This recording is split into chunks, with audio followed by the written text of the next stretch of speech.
ወልድኪ ነፍሳተ ሶባራየኪ በእሳተ ኩነኔ ዘሃሙ ማርያም ትብሊ በንቲ አዎሙ። አሁን አንዳንድ ሰዎች ሰርተው ለመስደቅ ጥረት ያደርጋሉ። መቼም አይሰጥህም። እያንዳንዱ ለስራው ይጠየቅበታል። ነገሩ ከ5 ዓመት በኋላ ታስተካክላለህ ብለን እንጠብቃለን፣ ተስፋ እናደርጋለን። እኔ ቆይ አትስሙ፣ ስሙ። ምን እንደምታስተምራችሁ ወይ በደንብ አብራራላችሁ።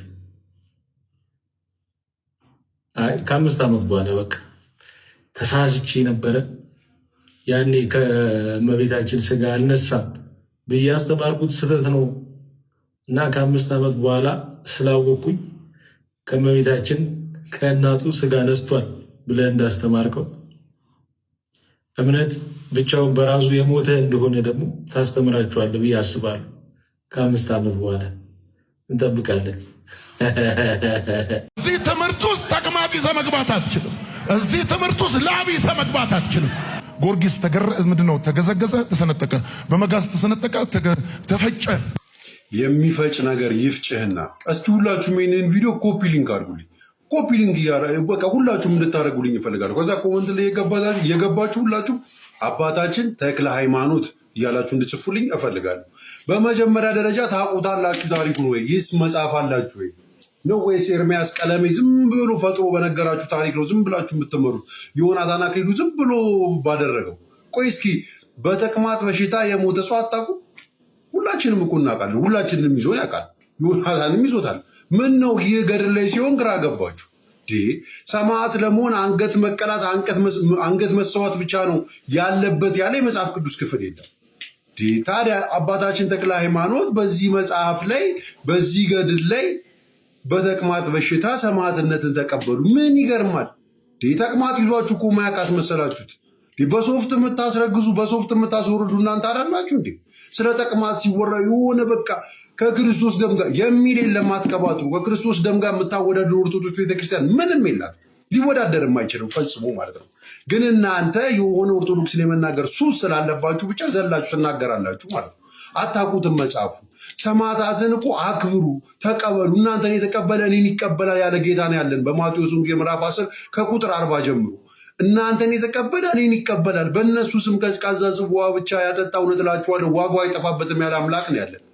ሳታውቁት ታሪኩን ገብታችሁ አትቀባጥሩ። እዚህ ወንጌል ላይ ተቅማጥ ምናምን እናንተ ሶፍት ይዛችሁ እየገባችሁ መጽሐፍ ቅዱሱን ራሱ ይዛችሁት የለ እንዴ? እናንተ የተረገማችሁ ሰዎች ምንም እኮ የሚገርም የለም። ተቅማጥ ይዟችሁ እንደማታውቁ አታስመስሉ። ሌላ ክፉ ቃል የሞተውም ለክርስቶስ ብሎ ነው፣ ግን ለአንተም ጥቅም አለው። ይቅርታ አድርጉልኝ። ሐዋሳም እንዲህ ብያለሁ፣ ወጣት ስለሚበዛ ይሄንን ቃል ልጠቀመው። ጊዮርጊስ ምንድነው? ተገዘገዘ፣ ተሰነጠቀ፣ በመጋዝ ተሰነጠቀ፣ ተፈጨ ይለዋል። ታዲያ ጊዮርጊስ ይሄን ቃል ሲጠቀም ለሃጃው ነው የተገዘገዘው፣ ለእኔ አይደለም። በነገራችን ላይ ወንድማችን ፓስተር ዮናታን ይሄ ንግግር የሚናገረው ለሁለተኛ ጊዜ ነው። ልብ ካላችሁ ሐዋሳም ይሄን ብዬዋለሁ አሁንም ደግሞ አልሆነ እያለ የሚገኘውና ይቅርታ አድርጉልኝ። ሐዋሳም እንዲህ ብያለሁ፣ ወጣት ስለሚበዛ ይሄንን ቃል ልጠቀመው። በመሰረቱ ግን የቅዱስ ጊዮርጊስ መሞት ለእኛ ጥቅም አለው ወይስ የለውም? አለው። ቅዱስ ጊዮርጊስ የሞተው አንተ እንደምትለው የተገዘገዘው ለአንተ ጥቅም አለው። ቅዱስ ጳውሎስ መሞቱ አንተ በምታወራበት ልቅ በሆነ ቋንቋ ደግሞ መገዝገዙ ለአንተ ጥቅም አለው። ለእኛ ለሁላችንም ነው። ምረው ጥቅሙ ኦፍኮርስ እናውቃለን። ቅዱሳን ለክርስቶስ ብለው ተገፍተዋል፣ ተነቅፈዋል። ለዚህ ነው ቅዱስ ጳውሎስ ስለ አንተ ቀኑን ሁሉ እንገፋለን እንደሚታረዱ በጎችም ተቆጠርን እያለ የሚናገረው ለማን ነው? ለክርስቶስ ብሎ ነው። አንተ እያልክ ያለው ለክርስቶስ ብሎ መሞት እኔ አይመለከተኝም፣ ምንም ዋጋ የለውም ነው እያልክ ያለው። ለእኔ ምንም ዋጋ የለውም ነው እያልክ ያለው። ነገር ግን አለው። ትናንትን እነሱ ባይሞቱ ኖሮ፣ ትናንትን እነሱ እንደዛ አንተ የምትልበት ልቅ በሆነ ቋንቋ ባይገዘገዙ ኖሮ ዛሬ አንተ የያዝከውን መጽሐፍ ቅዱስ አታገኘውም ነበር። ተው መጽሐፍ ቅዱስን እምነቱንም አታገኘው ነበር። ቅዱስ ጴጥሮስ ቅዱስ ጳውሎስ ቁልቁል ባይሰቀሉ ኖሮ በሰይፍ ባይሰየፉ ኖሮ ይሄን አታገኝም ነበር። ኦኬ ዛሬ እጅ ላይ ያለው መጽሐፍ ለማግኘት ምን ያስፈልጋል? የነሱ መሞት አስፈላጊ ነበር። የነሱ መገዝገዝ አስፈላጊ ነበር። ባይሞቱ ክርስትና ዘች ጋር ይቆምልህ ነበር። ክርስትና ከመረገጽ ለማጥፋት ብዙዎች ታግለዋል፣ ብዙዎች ለፍተዋል። ያለ መጥፋቱ ምክንያት ትናንት የነበሩ አባቶች ናቸው። ትናንት የነበሩ ሰባኪያን፣ ትናንት የነበሩ ሰማዕታት ናቸው። ሰው አንተ ደግሞ አይመለከተኝም እኔ ምንም አረጋው አርገውልሃል። መጽሐፍ ቅዱስ ሰጡህ እኮ ክርስትና ሰጡ። ምን ያደርጉልህ ከዚህ የበለጠ? ባታከብራችሁ ዝም አትልም እንዴ? እንዲሁ በጌታ ሆነ ዝም አትልም እንዴ? በዚህ መንገድ አፍ ሲከፈት ጭንቅላት ይታያል ተባላ። እኛ ያየነው የአንተን ባዶ የሆነ ጭንቅላት ነው። ምን ያክል ማሰብ እንደማትችል ነው ያየው። አንተ የምታስተምራቸው ሁላ ማሰብ ጭንቅላት ይላቸው፣ ማሰብ አይችሉም። ማሰብ ይችሉ ዮናታን፣ ይሄን መጽሐፍ ከየት ነው ያመጣኸው? ትላንት ቅዱስ ጳውሎስ ባይሞት ኖሮ ቅዱስ ጴጥሮስ ቁልቁል ባይሰቀል ኖሮ ከየት አመጣው ነበር ይሄ መጽሐፍ ማለት ይችሉ ነበሩ፣ ግን አላሉም። አይደለም ቅዱስ ጊዮርጊስ፣ አይደለም ትላልቅ ሌሎች ሰማዕታት፣ ትናንትና በሊቢያ የታረዱ ሰማዕታት ራሱ መሞታቸው ለኛ ጥቅም አለው። ለክርስቶስ ብሎ ነው፣ ለኛ ጥቅም አለው። እኛም ያበረታቱናል። እነሱ እንደዚህ ሲሞቱ፣ ዱርዬ ሆነው እንደዚህ ሲሞቱ እኔስ የሚል ነገር ይጫርብናል በእኛ ውስጥ። ለእኛም ጥቅም አለው ማለት ነው። ብታስተውሉ እነዛ ነበር። ካለህበት ቦታ እግዚአብሔር ነቅሎ ያወጣ፣ ከደግርህ ጨለማ ወደሚደነቅ ብርሃን ያምጣ ለማለት ፈልጋለሁ። ሼር ማድረግ እንዳይረስ። ኦርቶዶክስ ቤተክርስቲያንን እንደዚህ መዝለፍ ምናምን ጥሩ አይደለም። መሰረታዊ ነገር ልንገራችሁ፣ ትክክለኛ ቤተክርስቲያን ናት። ችግሮች አሉባት ወይ? ጴንጤ ችግር የለበትም። እንዲያውም እንደ ጴንጤ አጭበርባሪ አለ? እስቲ እዚህ ጋር በእናታችሁ እውነት እንነጋገርና እኔ አንደኛ ነገር ቤተሰቦቼ ኦርቶዶክስ ናቸው። ግን ፕሊስ የሄዱ ሰዎች ትንሽ አይደሉም። በዚህ ልክ አናወራ። በቃ እኔ ነው ጥያቄ። አሁን ስለሄዱ ሄዱ ምናምን የምል አይደለሁም። ስብርን ያልኩት ያልተናገሩ እኮ ከስር እኮ የሄዱ እኮ ያሉ ልጆች አሉ። ሰው በመገባባቱ ምክንያት ድምፃቸውን ሳያሰሙ እንት ልንገራችሁ። ዘማርያም ዘለቀም በሉት፣ ልደተ ቃልም በሉት፣ ጋዲሳም በሉት፣ መዝሙረ ያሬድም በሉት፣ ቀሽድ በኩልም በሉት፣ ወይ ደግሞ አኬለም በሉት፣ አንዳቸውም ገድላትን አንብበው አንዱን ገድል ጨርሰው እዚህ ክፍል ላይ ይህ አይነት ችግር አለበት፣ እዚህ ክፍል ላይ ከመጽሐፍ ቅዱስ ጋር ይስማማል፣ ይሄኛው ቢታረም ጥሩ ነው ብለው አንብበውት ጊዜ ሰጥተው አያውቁ። ሰኔ 17 በዚች ቀን ታላቁ አባት አባ ለትጺን ለታውቁታላችሁ። ይሄን አባታችሁን ኦርቶዶክሳውያን አንተ አባ ለትጹን አባ እንትና ስትል ማለት ነው። በስም እንኳን ጭምር አታውቃቸውም። ከዚያም በኋላ ያደረገው በደሉን ሊነግረው ጀመረ። እንዲህም አለው፣ ከኔ አስቀድሞ እንደሱ ያለ ማንም ያልሰራው ኃጢአት ሰርቻለሁና አባቴ ሆይ በጸሎት አትርሳኝ አሉ። አባ ለትጹን የተባለው ማለት ነው። እኔ ቅስና ልሾም ፈልጌ ባልሾሙኝ ጊዜ ወደ ሌላ ሀገር ሄዱ፣ ኃጢአቱን ሲናዘዝ ማለት ነው። ኤጲስቆጶስም ቅስና ሾሞኛል ብዬ በድፍረት በቁርባን ላይ የምቀድስ ሆንኩ፣ በድፍረት ሳይሾም ማለት ነው። የጠላሁትንም በቁርባኑ መስዋዕት ውስጥ መርዝ አድርጌ እሰጠዋለሁ፣ እርሱም ይሞታል። ምንድነው አንተዬ? ለጠላሁትም በቁርባኑ ውስጥና አቡነ አኬ ይመጡና ቅዱስ ቁርባን በቅዱስ ቁርባኑ በኩል በቅዱስ ቁርባን መርዝ እየሰጡ የሚገዳደሉበት እኮ ነው። ኑ ቁረቡ ምናምን ነገር ብሎ የሚለው ማለት ነው። አኬ ያ አባቴ በረከቱ ይደርብኝ ብለህ የምትለው ሁሉ አያዝ ይጨፋጨፍልሃል። ለጠላሁትም በቁርባኑ መስዋዕት ውስጥ መርዝ አድርጌ እሰጠዋለሁ፣ እርሱም ይሞታል። በረከቱ ይደርባችሁ የዚህ አባታችሁ ኦርቶዶክሳውያን። ከእናቴም ጋር 10 ጊዜ ተኝቼ አለው። ምን ሊያደርግ? የግብረ ስጋ ግንኙነት 10 ጊዜ እናቱም ሴክስ ያደረገ ጻድቅ። በረከቱ ይደርባችሁ ኦርቶዶክሳውያን። እስኪ አሜን በሉ። በእድሜ በጤና የጠበቀ በለኝ። አየህ፣ እናቱ ከእናቱ ጋር ሲቆሙቁም ያድራል ማለት ነው። እንዲህ አይነት ባለጌን ነው እዚህ ጽፈህ እነኚህ ሰዎች ናቸው ለነፍሴ ይማልዱልኛል፣ ይበልዱልኛል፣ ይጸልዩልኛል፣ የቅዱሳን በረከታቸው በእኔ ላይ ይደርብና ምናምን ብለህ ትላለህ። አታምታታም ስል አባ ለትጹን አሁን አንተ ያልከውን እነዚህን ድርጊቶች ፈጽሟል አልፈጸመም? አባ ለትጹን ነገርኩ እኮ አባ ለትጹን ሳይሆን ፈጻሚው የገዳሙ አበምኔት ነው። እኔ ለትጹን ይህንን ድርጊት አላደረኩም። ያደረገው የገዳሙ አበምኔት ነው። በጣም ጥሩ። እሱ አንደኛው ነው። አባ ለትጹን ይህንን ድርጊት አላደረጉም። አሁን ሲባል የነበረውን ሲወራ የነበረውን ማለት ነው። ሁለተኛው ደግሞ እኚህ የገዳሙ አበምኔት ህጋዊ ካህን ናቸው አይደሉም? በኢየሩሳሌም ውስጥ ካህን ሆኖ በቤተክርስቲያኒቱ ስርዓት አልተሾመም። እንዲሾሙት ፈልጎ ባልተሾመ ጊዜ ወደ ሌላ ቦታ ላይ ሄዶ ነው ይህንን በድፍረት ያደረገው። ይህንን ግን ለአባ ለትጹን እስከሚናዘዝበት ሰዓት ድረስ ሰውየው አሐዱ አብ ቅዱስ ብሎ ይቀድሳል። ሰውየው አሐዱ አብ ቅዱስ ብሎ ይቀድሳል። እናም ደግሞ ታቦቱን ይሸከማል ማለት ነው። እሺ አሁን ተመልከቱ እንግዲህ ሰው ጥያቄ ምን ነበረ? ይሄ ሰው ህጋዊ ካህን ነው ወይስ አይደለም? በቃ ህጋዊ ካህን አይደለም፣ ግን እሱ አጭበርብሮ ግን ገብቶ እየቀደሰ ነበር የሚል ነገር ነው የተመለከትነው። ስለዚህ አሁን ሁለቱ ነገሮችን መያዝ አለብን። አንደኛ አባ ለትጹን አድርገዋል የተባለውን አላደረጉም ስህተት ነው የሚለው በኤርምያስ ታምኗል። ሁለተኛ አደረጉ የተባሉት የገዳሙ አበምኔት ራሱ በቤተክርስቲያን ውስጥ ህጋዊ ካህን አይደሉም፣ አጭበርብረው ገብቶ ሲቀድሱ የነበሩ ሰው ናቸው። ሁለቱን ከተማመንን ቀጥል። አሜን አሜን። ይደርበት በየምር እመቤቴ የአባ ለትጹን በረከት ይደርበት፣ በእኔ ላይ ይደርብኝ እዚህ ላይ በሚሰሙት በክርስቲያኖች ሁሉ ላይ ይደረባቸው። ምክንያቱም አባለቱ ላይ ምንም እንከን ሊያገኝ አልቻለም። አሁን ተገልጦ ሲነበብበት አንድ ነገር አጣ፣ ተሳስቼ ማለት። አሁን እየተደረገ ያለው ምንድነው? ፕሮቴስታንቱ ወደ ክርስትና እየፈለሰ ስለሆነ እኔ ደግሞ አለው እየፈለሰ ስለሆነ ከፕሮቴስታንት ወደ ክርስትና የሚወጡ በጣም ብዙዎች አሉ እና ይህንን ነገር ማስቆም የሚችሉት አንዳንድ ፕሮቴስታንት ወንድሞች በምን መልኩ ነው? አንዳንድ ፕሮቴስታንት ወንድሞች ገድል ላይ እኮ እንዲህ የሚል አለ፣ ተአምር ላይ እኮ እንዲህ የሚል አለ። ሰዋት ገድል ላይ ተአምር ላይ ስላለ ብቻ ሃይማኖት ነው ብለን የምንቀበል ይመስላል? አይደለም። በገድላት ጉዳይ ላይ ከፕሮቴስታንት ጋር ክርክር ማድረግ ጉንጭ አልፋ ነገር ነው የሚሆነው። ለምን 100 ገድል ላሳመናችሁት ያንን ገድል ስላመነ ኦርቶዶክሳዊ አይሆንም። በአቡነ ተክለ ሃይማኖት ገድል ላይ ተከራክሬ እኔ ባሳምን አንድን ሰው አንድ ፕሮቴስታንትን ኦርቶዶክሳዊ ማድረግ አልችልም። ምክንያቱም በሩ መግቢያው እሱ አይደለም። ምንድነው የሚያስፈልገው? ዶግማውን ዋናውን በነገር ምስጢረ ሥላሴን፣ ምስጢረ ሥጋዌን፣ ምስጢረ ጥምቀትን፣ ምስጢረ ቁርባንን፣ ምስጢረ ትንሣኤ ሙታንን አስተምረውና እዚህ ውስጥ እስካሁን ምንም ነገር የለም እስካሁን ድረስ። ከዛ ይሄ ከተረዳ አንድ ሰው ዋና ደህንነቱ የሚመሰረተው በዚህ ላይ ስለሆነ አምኖ ተጠምቆ ቅዱስ ቁርባን ይቀበላል። ከዚያ በኋላ የራሱን ክርስቶስን እየመሰለ መሄድ ይጀምራል፣ መምሰል ይጀምራል። እሱ ራሱ እዚያ ውስጥ ተጋዳይ ነው የሚሆነው። እሱ ራሱ ባለገድል ነው የሚሆነው። ምክንያቱም እስከ ሞት ድረስ ያልተከተለኝ ራዕየ ዮሐንስ ምዕራፍ 2 ቁጥር 10 ላይ ነው አይደለ? እስከ ሞት ድረስ የታመንክህ ሁን የሕይወትን አክሊል እሰጥሃለሁ ነው የሚለው።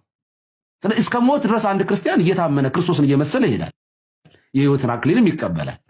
ያ ሕይወቱ ነው ገድል የምንለው። ያ ቅዱስ ደግሞ በሕይወቱ የሚሰራው ታምራት ደግሞ ይኖራል። ይሄ ደግሞ ገድል የሐዋርያት ስራን መመልከት በቂ ነው። ሐዋርያ ቅዱስ ጳውሎስ እባቧን በእጁ ሲይዛት ነበረ። ሰዎቹ ይህስ አምላክ ነው እስከሚሉ ድረስ ኃጢአተኛ ነው፣ ይኸው ከባህር ከማይበል ቢያመልጥ እዚህ ጋር ደግሞ እባብ ነደፈችው ብለው ተሰናከሉበት። ምን አይነት ኃጢአተኛ ነው ቢሆን አሰቡ። በኋላ ግን ሲያራግፋት ግን ይህስ አምላክ ነው አሉ።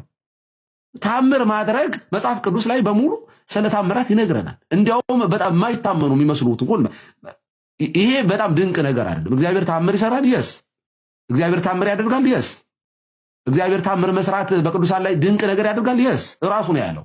ያመኑት እነዚህ ምልክቶች ይከተሏቸዋል ያለው እሱ ነው። እባቡን መርገጥ፣ ጊንጡን መርገጥ፣ የአናብስትን አፍ መዝጋት። ቅዱስ ጳውሎስ እኮ ዕብራውያን ላይ ዘርዝሯቸዋል እኮ የአናብስትን አፍ የዘጉትን ከእሳት ያመለጡትን ታምራትን ያደረጉትን እኮ ዘርዝሯል። ስለዚህ እግዚአብሔር በቅዱሳኑ ላይ ታምር ይሰራል። ምክንያቱም አካሉ ናቸዋ። አካሉ እኮ ናቸው። ቤተክርስቲያን እኮ የክርስቶስ አካል እኮ ናት። የቅዱስ ጳውሎስ ልብስ ድውይ ይፈውሱ የለ? የሐዋርያት አካላቸው ድውያን ሙታን አስነስቶ የለ? የክርስቶስ አካል እኮ ናቸው ቅዱሳን እኮ አካል። ያቺ ሴት እኮ አካል ልብሱን በነካ ፈወሳለሁ አለች አይደለ? ደሟ ሲፈስ የነበረው ቀጥ አለላት። እኛ እኮ የክርስቶስ ቤተ መቅደስ ነን። የእግዚአብሔር ቤተ መቅደስ እኮ ነን። ቅዱሳን እኮ ነን። በደሙ የነጻን የተቀደስን እኮ ነን። ስለዚህ አካሉ ይፈውሳል። ቤተክርስቲያን ትፈውሳለች፣ ታድናለች። ይሄ ማለት ነው ታምራት ማለት ይሄ ነው። ነገር ግን በአንድ ቅዱስ ገድል ላይ በአንድ ቅዱስ ታሪክ ላይ ተመስርቶ ክርስትና የክርስትና መሰረት ሆኖ ዶክትሪን ሆኖ ስለማይሄድ ነው። ቅዱሳንን ማቃለል አለም ገድላትን ማቃለል አይደለም። ይሄ ከፈለጋችሁ ማንበብ ትችላላችሁ፣ ትለወጡበታላችሁ። ካልሆነ ግን ማንበብ በራሱ ግን የእግዚአብሔር መንግስት እንድትሰሩ አያደርግም። ማስረጃ ቀለሜን መመልከት ነው። 12 ዓመት ምናምን አንብቧል፣ ግን ያው ነው። አንድ የሆነ ሰው እየነበረ ዋልድባ ገብቼ ሰልዬ 8 ዓመት ወጣሁ ያለ።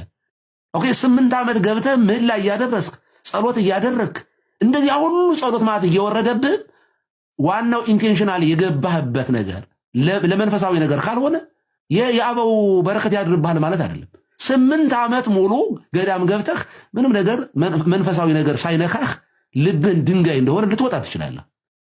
ስናነብ ጤናማ የሆነ ኦርቶዶክሳዊ ማይንድ ኖሮን መልካሙን ነገር እያየን ካነበብንባቸው እንለወጥባቸዋለን። ካልሆነ ግን እንኳን ገድላትን መጽሐፍ ቅዱስን ብታነብ ከኦሪት ዘፍጥረት እስከ ራዕየ ዮሐንስ ድረስ ማንበብ በራሱ ይለውጣል ማለት አይደለም። ሁሉም ፕሮቴስታንቶች ህልውና ያለው በመጽሐፍ ቅዱሳዊ ትምህርታቸው ሳይሆን ኦርቶዶክስ ቤተክርስቲያንን በመዝለፍ ነው። እደግመዋለሁ፣ የሁሉም ፕሮቴስታንቶች ምንም በዚህ ጋር መሸዋወር ስለማያስፈልግ ማለት ነው። ሁሉም ፕሮቴስታንት የሆኑ ሰዎች በአጠቃላይ ህልውናቸው የጸናው በኦርቶዶክስ ቤተክርስቲያንን በመዝለፍ እና ሞቅ በማድረግ ነው።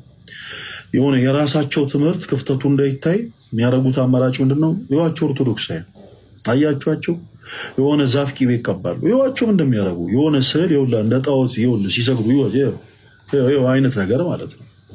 እና የሁሉም ፕሮቴስታንት ህልውና ያለው በዛ ነው። የትኛውም ፕሮቴስታንት ነው የምላችሁ። ለምሳሌ እኔ አሁን የምቀጣውን ነገር ልንገራችሁ። አንድ እዚህ ቲክታክ ላይ ያለ ሰው ትዝታው ለምሳሌ ፓስተር ሆኗል አይደል? በቸርች ውስጥ የሆነ የፓስተርነት ማድረግ ተሰጥቶት ምናምን እያገለገለ ነው። እና ትዝታው አንድ ቪዲዮ እኔ ትልቁን አንበሳ ጊፍት አወርድላችኋል። ኦልሞስት ለእናንተ ጊዜ ወደ 30 ምናምን ሺህ ብር ይደርሳችኋል ማለት ነው። እና በዛው ዘመዶቻችሁ ትጠይቃላችሁ እና እኔ ያንን ጊፍት እሰጣችኋል። ትዝታው አንድ ቪዲዮ የራሳቸውን የፕሮቴስታንት ወንድም እህቶቹን ትምህርት እኛ ያው እንዲህ ብለን እናምናለን፣ በዚህ ዙሪያ መጽሐፍ ቅዱስ እንዲህ ይላል፣ መጽሐፍ ቅዱሳችን እንዲህ ይላል ብሎ ያሰማለበት አንድ ቪዲዮ ካለ አምጡና ሳዩ። የለም። ትዝታው የፓስተርነት ማድረግ የተሰጠው በዘላፊነቱ ነው። ምን እላችሁ ፈልጌ ነው? ኦርቶዶክሳውያን ይኸው ዘቤ ምን እንደሚል ስሙ ምናምን፣ አረ ሹፉልኝ፣ አረ እዚህ ጋር ያለውን ኬስ ምናምን ይኸው እንዲሆነ ምናምን፣ አረ ተንከባለሉ ምናምን ቁጭ ብሎ ጀስት አሁን ይሄ በዘመናችን ላይ በቲክቶክ የኮንተንት እንትን ላይ ለምሳሌ ምንድነው ምን የሚባሉ አሉ በቪዲዮዎች ላይ ሪያክት የሚያደርጉ ማለት ነው። የሆኑ ቪዲዮዎች ይመጣሉ፣ ሪያክት የሚያደርጉ ሰዎች አሉ። እና ተስፋ አሁን ላይ ጀስት እንደዛ ነው የሚያደርገው። ቁጭ ይላል። ኦርቶዶክስ ቤተክርስቲያን እንዲህ ናት፣ ኦርቶዶክስ ቤተክርስቲያን በአጭሩ ህልውናቸው ያለው ኦርቶዶክስ ቤተክርስቲያን በመዝለፍ ትልቅ የምትሉት ፓስተር እዛ ትልቅ የፓስተርነት ማድረጉ ላይ ከመረሱ በፊት በደንብ አድርጎ ኦርቶዶክስን ይዘልፋል። ዛሬ ላይ ትልልቅ ስም ያላቸውን የፕሮቴስታንት ፓስተሮችን በአጠቃላይ ስም ጥሩና ሰብሰብ አድርጋችሁ የቆየ ቪዲዮቸውን ተመልከቱ። ሁሉም እዚህ ደረጃ ለመድረስ በመጀመሪያ የሚያደርጉት ነገር ኦርቶዶክስ ቤተክርስቲያንን መዝለፍ እና እንዲህ አይነቱ አካሄድ በጣም የታወቀ ነው። ባጭሩ የፕሮቴስታንት ወዳጅ ለመባልም ኦርቶዶክሳውያንን አልሳደብም። ጎበዝ መንፈሳዊ ጠንካራ ለመባልም ኦርቶዶክሳውያንን አላቃልልም። ወጥቼ ፕሮቴስታንት እንዲያደንቀኝና እንዲወደኝ ብዬም የኦርቶዶክስን ቤተ እምነት አላጥላለም። ይህን ምልበት ምክንያት አለኝ። የኦርቶዶክስን ቤተክርስቲያን አከብራለሁ። ይሄ የማይስማማው ሰው ካለ ልረዳችሁ አልችልም። በጣም ነው ማከብረው። መጽሐፍ ቅዱስን ለመጀመሪያ ጊዜ አሳትማ ለትውልዱ ያበረከተችን ቤተክርስቲያን አለማክበር አልችልም፣ አለመውደድ አልችልም።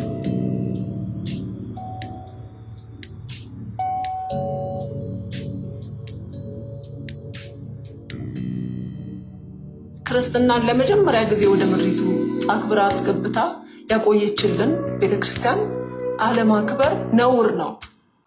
በጣም በጣም በጣም ያሳዝናል። በሚዲያ ላይ የሚሆነው ነገር እጅግ በጣም ነውር በዛ፣ ውሸት በዛ፣ ክፋት በዛ፣ ድፍረት በዛ። ትንሽ እንኳን ለከት የለም ለንግግር።